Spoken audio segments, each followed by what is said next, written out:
Hello everyone, welcome to Sanskar EduTech. I am Assistant Professor Kiran Hathi of DTSS College of Commerce Autonomous. In part 1, we have discussed about the cost accounting and the objective of cost accounting. Now we will discuss the rest of the topic of cost accounting. So let's begin. Seventh objective is to control or to reduce cost. अब मैं बहुत बार इस चीज को repeat कर रही हूँ कि अपने को कंट्रोल करना है या रिड्यूस करना है. तो ये तो वन ऑफ द ऑब्जेक्टिव हो गया कॉस्ट अकाउंटिंग, जिसके लिए हम बेसिकली ऑल ट्रांसैक्शंस जो भी है कॉस्ट का या जितना भी खर्च लगने वाला है वो सब हम रिकॉर्ड कर रहे हैं. Now the 8th objective is to improve the cost efficiency. Obvious ही बात है, मैं आपको 1000 बार बोल रही हूँ कि कॉस्ट रिड्यूस करना है, कॉस्ट रिड्यूस करना है. तो ये कॉस्ट रिड्यूस जब हम करते हैं और अननेसेसरी कॉस्ट जब हम रिड्यूस करते हैं तो इससे क्या होता है, जो इम्पोर्टेंट काम है जहां पे आपको लिटरली कॉस्ट की जरूरत है, खर्च लगने वाला है. जैसे एग्जांपल, अगर मैं रॉ मटेरियल परचेस कर रही हूँ, मुझे चाहिए रॉ मटेरियल, वो भी अच्छी क्वालिटी का रॉ मटेरियल चाहिए, वरना कस्टमर परचेस नहीं करेंगे. अगर उस प्रोड्यूस करने के लिए से टेक्निकल चीजें हो गई तो I need a skill required labours, तो वो लोग की जरूरत है मुझे. अगर ओवरहेड्स का हुआ तो मुझे अच्छी क्वालिटी का मशीनरी चाहिए, तभी एक अच्छी क्वालिटी का मुझे प्रोडक्ट मिलेगा. तो ये सब पे कंपनी का फोकस हो जाता है, और जहाँ पे अननेसेसरी चीज है, जहाँ पे जरूरत नहीं है, उसको रिड्यूस करते हैं या तो एलिमिनेट करते हैं. Let's talk about an important objective of the cost accounting, that is to determine the selling price. अब selling price plays a very important role in the enterprise. क्यों? क्योंकि प्रोडक्ट का अगर सेलिंग प्राइस ही नहीं पता चलेगा तो how you are going to sell it. Cost plus profit is equals to selling price.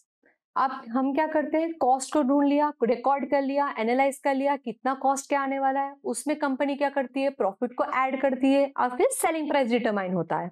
अब यहाँ पे एक इंपॉर्टेंट चीज है, सेलिंग प्राइस को हम बहुत ज्यादा कम या ज्यादा नहीं कर सकते.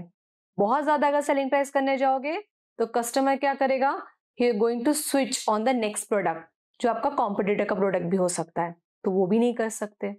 बहुत कम करोगे तो नुकसान कर बैठोगे, क्योंकि कॉम्पिटिटर का जो सेलिंग प्राइस होगा प्रोडक्ट का सिमिलर, वो तो अपने प्राइस पे बेचने वाला है, and we are in the monopolistic competition.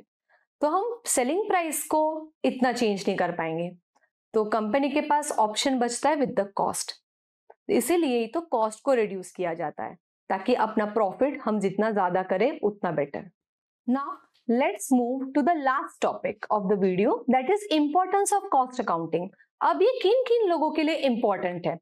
First is management. Obviously internal management plays a very important role in that cost accounting. ये कॉस्ट अकाउंटिंग का जो चीजें है वो एक्सटर्नल पार्टीज में नहीं जाता. Internal management, that is the top level management, वही चीजों को एनालाइज करता है कितना खर्च है, क्या है, और उस चीज को किस तरीके से रिड्यूस कर सके फॉर द मोर प्रॉफिट, ज्यादा प्रॉफिट कमाने के लिए. सेकेंड है इंपॉर्टेंट हुआ इन्वेस्टर्स के लिए. कैसे? अभी मैनेजमेंट ने अच्छे तरीके से डिसीजन लिया जिसके वजह से कंपनी को प्रॉफिट हुआ. कंपनी को जितना प्रॉफिट होगा that will attract the investors into the business. अब बिजनेस में जितने इन्वेस्टर्स ज्यादा होंगे उतना कंपनी को और भी प्रॉफिट होगा, उतना फंड मिलेगा कंपनी को, जिस वजह से जो भी प्रोडक्शन के रिलेटेड जो भी अपने को पैसों की जरूरत है वो इन्वेस्टर्स के वजह से अपने को फुलफिल होगा. थर्ड इंपॉर्टेंट किसके लिए हुआ? कंज्यूमर के लिए. अब वो कैसे? कंज्यूमर को प्रोडक्ट चाहिए सस्ता और अच्छा. जितना अच्छा प्रोडक्ट, जितना सस्ता प्रोडक्ट, उतना कंज्यूमर खुश. That is the main thing. अभी सस्ते के चक्कर में हम लोग क्वालिटी डिटोरेट नहीं करेंगे. और अभी का जैसा है scenario, they prefer more quality than the cost. अपने को कॉस्ट ज्यादा चलेगा तो भी ठीक है, बट क्वालिटी अच्छा होना चाहिए. ये कंज्यूमर का मेन प्रेफरेंस है.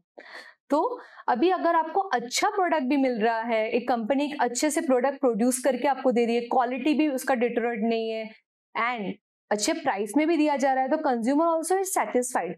Late me take an example of Redmi. जब रेडमी मार्केट में लॉन्च हुआ था तो बहुत सारे फीचर्स को लेकर लॉन्च हुआ था. वो जो चीज आपको सैमसंग में और वीवो में 15-20 हजार में मिल रहा था, वही चीज रेडमी में 5 to 6,000 में आपको मिल रहा था. जिसकी वजह से कस्टमर्स क्या हो गए, बहुत अट्रैक्ट हो गए कि अरे चलो रेडमी में बहुत सारे फीचर्स है, कैमरा क्वालिटी बहुत अच्छा है, और मेन थिंग सस्ते में मिल रहा है, 7 to 8,000 में तो बहुत अच्छा प्रोडक्ट मिल रहा है. ये इस वजह से क्या हुआ, word of mouth marketing start हो गई और रेडमी का पॉपुलैरिटी वैसे इंक्रीज हुआ. फोर्थ इंपॉर्टेंट किसके लिए हुआ? एम्प्लॉइज के लिए. कैसे? क्योंकि मैंने जो बोल रही हूँ कॉस्ट रिड्यूस, वो करता कौन है कॉस्ट रिड्यूस? ये जो भी चीजें है मैनेजमेंट तो डिसाइड करता है, बट इम्प्लीमेंट करने का काम किसका है? एम्प्लॉइज का है।